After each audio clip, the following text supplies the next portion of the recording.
LDR sensor, जिसकी purchasing cost around 10 rupees के आसपास होती है, works really great. In simple words, ये सेंसर सराउंडिंग की लाइट को डिटेक्ट करके उसके अकॉर्डिंग बिहेव करते हैं। And depending upon its performance, इसकी कई डिफरेंट वेराइटीज़ मार्केट में अवेलेबल होती हैं। तो आज की वीडियो में हम बात करेंगे इसकी कंस्ट्रक्शन, ऑपरेशन एंड लिमिटेशंस के बारे में। So let's get started. LDR means light dependent register और लाइट डिक्रीजिंग रजिस्टर, यानी ये डिवाइस अपने रेजिस्टेंस की वैल्यू को चेंज करता है लाइट के अकॉर्डिंग। और क्योंकि लाइट के इफेक्ट के कारण सेंसर के रेजिस्टेंस में चेंजेस देखने को मिल रहा है, जिस कारण वोल्टेज और करंट में भी चेंजेस आते हैं।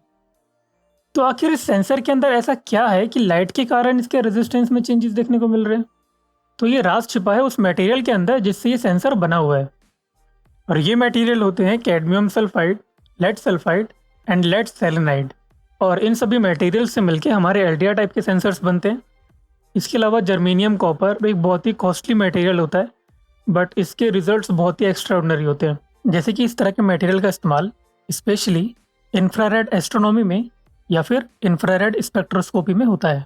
तो इनमें से किसी एक मटेरियल से हमारा सेंसर बना हो सकता है, और इन मटेरियल्स को इस सेंसर के मिड में प्लेस किया जाता है, ठीक इन दोनों टर्मिनल्स के बीच में, ताकि जब भी इस पर लाइट पड़े तो इसके रेजिस्टेंस के अंदर चेंजेस आए। एंड रेजिस्टेंस में चेंजेस आने के कारण हमारे करंट में भी चेंजेस देखने को मिलते हैं। एंड ये चेंज इन वोल्टेज या फिर करंट को हम इंफॉर्मेशन या फिर एज अ डेटा ट्रीट करते हैं। तो यहाँ मैं आर्डिनो बोर्ड की मदद से सारा काम करने वाला हूँ।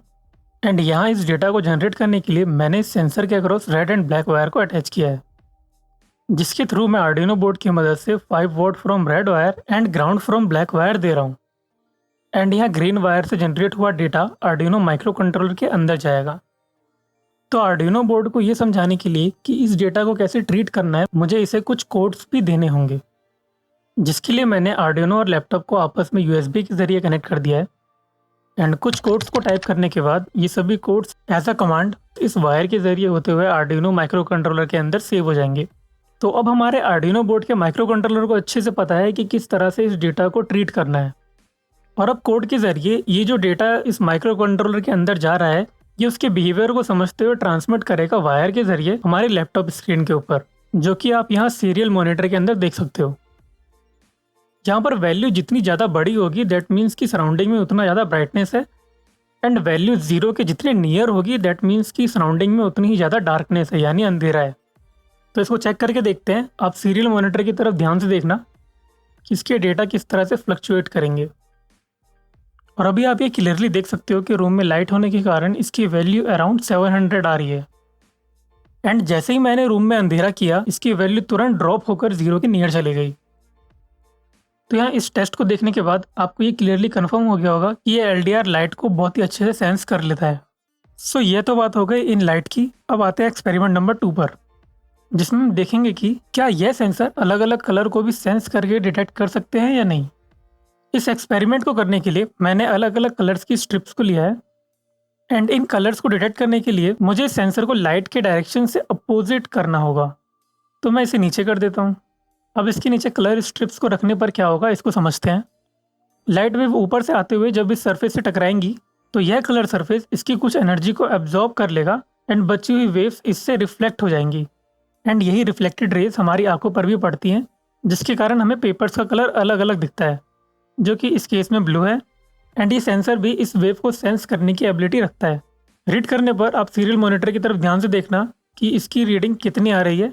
एंड सिमिलरली बाकी के कलर वैल्यूज को भी रीड कर लेते हैं।